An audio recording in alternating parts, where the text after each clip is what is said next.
Izzy, we had a bad Super Bowl last night. I was talking Worst with Mikey one in A. 6 years. Yes, yes, and I was talking. Here's the problem, and we'll take your phone calls all afternoon here because we're just scattered. We're all over the place. And what the hell do we do now? 877-99 on Fox. That is 877-99 on Fox. But I was talking with Mikey A. and Taylor on Stugotz and Company, not live, before we do the show. And Mikey A. was like, hey, I don't know what to do about this, but Izzy was right. And I don't want to let him know that he was right, but Izzy was right. He said it was going to be a bad game. He said no one would be interested in said game, and no one was interested in the game. And it was a bad game, Izzy. Izzy was right. And I nailed that the Seahawks would cover. Yep. I have been dreading seeing Izzy since the third quarter. I'm like, how do I look at this man and try and sell football for the next 6 months? I was so close to putting the Super Bowl on one of the bottom two TVs in the second half and putting a Traders episode on the top half on the big TV because it was that bad. But then Mack Hollins made a play. And then I was like, yes. Well, now I'm intrigued because I want to know just how into this Taylor is. Because I didn't think he was going to bring them back.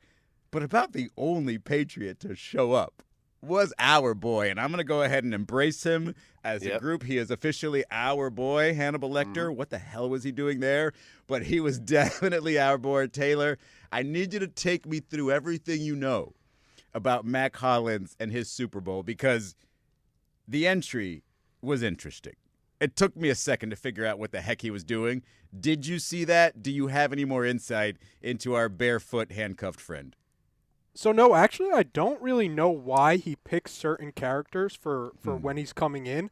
But Izzy, at that point in the game, it felt like a blowout. And I hate to be the guy who leaves a Super Bowl early because it was 19-0, just so we're clear at that point. Okay, it was 19-0 Seahawks. Everyone thought that Seattle had won the game. Then the Patriots have that play. 19-0. You just said I hate to be the guy that leaves a Super Bowl early. Taylor, fact or fiction? This was your first Super Bowl. Fact, but I didn't want to then become the guy who leaves the Super Bowl early. And 19-0 against that Seahawks defense might as well have been 99-0 because it felt 1,000%. Yes. insurmountable. Yes. So in my mind, I'm like, you know what? I'm looking at this crowd here. This might be the perfect time to beat traffic. Let me get ahead of this 90-minute drive back to my hotel. So as I'm saying that, I'm like, you know what? Let's just stick around one more drive. Who knows if this is my last Super Bowl? Mm-hmm. As I say that, Mack has like a 25-yard catch. And now I'm like, okay, I'm back in this game. He scores the touchdown, and I'm fully back. Not only am I not considering leaving, I'm thinking the Patriots are going to win this game. You're already picturing that touchdown catch on a T-shirt that says you didn't believe in us. Not only on a T-shirt, Mack Hollins was the Super Bowl MVP. Yeah, if they come back, if they complete the comeback and win that game, Mack Hollins gets the MVP because he sparked the Patriots comeback. There is no question about that. Yeah. The only reason I don't want to allow you to have like a full, this is my moment for the Super Bowl with Mack is because right before that catch, not the touchdown catch, but the one before that, I literally said out loud, where the hell is Mack Hollins? This dude has not been involved in any sort of offensive play for the New England Patriots. There had to have been a moment where you were just like, this can't be my boy. So I kind of felt like, remember that reporter a couple of years ago when they were talking to James Franklin and the reporter was like, hey, coach, why don't you just throw more deep shots? And James Franklin looked at this reporter like, that's the dumbest question I've ever taken in my life. Like, reconsider your entire existence right now. That's how I felt with Josh McDaniels, where I was like, hey, they're getting a lot of pressure on us. Maybe let's just take a shot up top and see what works. Then they hit that play, and I'm like, I think I'm an offensive coordinator. Yeah. He was kind of open on that play. No kind of open. By the way, Izzy, when they hit that play, I texted to Taylor. Mikey was on the text. I texted Mack. He responded, The amount of people that text me when Mack scores is staggering. Mikey A responds, superstar, because really what Taylor was telling you there, he didn't care that Mack scored. What he cared about was Bomani Jones sending him a text saying, Mack. And this is not, how should I phrase this? I love you, Taylor. Yeah. And I didn't actually not send this because I don't love you, but I knew that so many people were hitting up Taylor when Mack Hollins scored in the Super Bowl that I was like, I am purposely not sending that dude a single word, not a letter. One of the people who didn't hit up Taylor when Mack scored that touchdown was Katie Nolan. She hit me up like I'm best friends with Mack Hollins, and she doesn't have Taylor's number. She's like, Mack, bleeping. Oh, she was going nuts. And then I responded to her, you had Mack anytime touchdown as well? I mean, you got to take a flyer on that if that's your boy's boy. Yes. So we also had. Sorry, go ahead, Taylor. We also had Chris Berman on, Izzy, and I pitched him on a nickname if Mack Hollins scored a touchdown. That was a bad one. It was all right. It was pull up to the drive-thru. I'll take the number one, the big Mack Hollins. Whoop! Little wordy, but I kind of spoke it into wordy. existence. And it only works with the whoop, which is entirely different. Like that's an entirely different Chris Berman reference. Taylor, you're my boy. We had a nice week. Just want to let you know, I almost took that out of the pod because it was so bad. I almost edited it out for your sake, to do it for you. Hey, you guys. Mikey, I want him to try it like, he's actually doing a highlight on SportsCenter, and he has to say that nickname, which is a sentence, essentially. I mean... You want the play-by-play? Yeah, go ahead. Yes. Let's see. Yeah. Drake May takes the snap. Oh, he's testing Tariq Woolen. Pull up to the drive-thru. I'll take the number one, the big Mack Hollins. Whoop! Touchdown! Mack Hollins. Better than you thought. We're already 3 plays past. And the fastest 3 minutes in sports, that thing would have taken up 5 highlights. There's no chance. It's too long. Mack Hollins also took the snap there because apparently he's playing quarterback. Right. And, why don't we just get Caliendo to do it? Yeah, well, we will. 877-99 on Fox. We have a ton of calls. Izzy, it's interesting because Sam Darnold's story is a story, and I'm not certain why we're not doing it today, but it's a story worth celebrating. I mean, Sam Darnold, I was telling the guys this earlier. He was drafted in the top 5, number 3 overall to the Jets. What? Sam Darnold was supposed to be this. He was supposed to be a great quarterback, a good quarterback, a very good quarterback, a Super Bowl winning quarterback when you're drafted in the top 5. He survived the New York Jets. He survived Carolina. He went out to San Francisco. He was a backup, and he learned from Kyle Shanahan, then goes to Minnesota and has a great year. And Minnesota says, yeah, you were great. We were great. We lost first round of the playoffs. You were great, just not great enough. We're going to go with J.J. McCarthy, the unproven, as opposed to a guy who just spent 17 games going 14-3, doing it right in front of our faces, okay? Yeah. And so they ship him off, and he's gone, and he chooses Seattle, and he wins a Super Bowl in his first season with the Seahawks. And it's a story that the country, that football fans should be celebrating, yet somehow we're not. And I feel like the reason we're not is simply because no one cares about Seattle. Yeah. People are indifferent to the Seahawks. They're indifferent to Seattle. You have Dallas in a Super Bowl, people are going to line up. They don't want them to win. Philadelphia don't want them to win. Everyone's okay with Seattle being the Super Bowl champions. That's the deal. They're okay with it. It's a shrug of the shoulders, Izzy. That's it.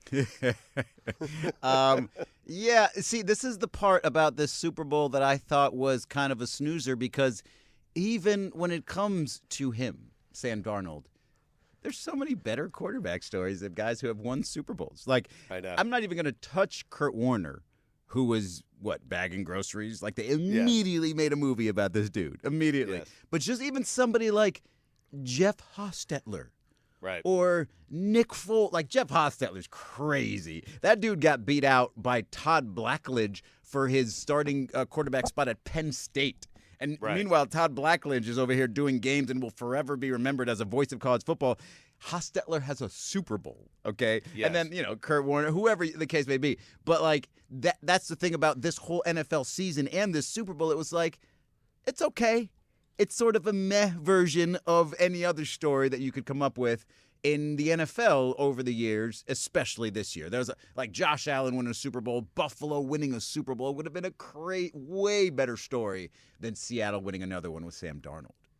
Sam Darnold's legacy will be in 15 years us reminding people how bad a quarterback can be to win a Super Bowl. Well, I mean, that's Trent Dilfer's territory. I mean, yeah, that's how good that Ravens team was around him. But can I talk about the other? And this is where I thought Mikey was afraid to look at me in the eye. Look at me, Mikey. This is where I thought he was afraid to look at me in the eye. Is how right my Drake May take is starting to look. This man will never see another Super Bowl. This will be the reverse just a repeat Dan Marino of, hey, this guy got to the Super Bowl super early, never made it back, except with the little twist of he's nowhere near Dan Marino. Yes. Drake May is actually kind of a bad quarterback. Maybe. Yeah.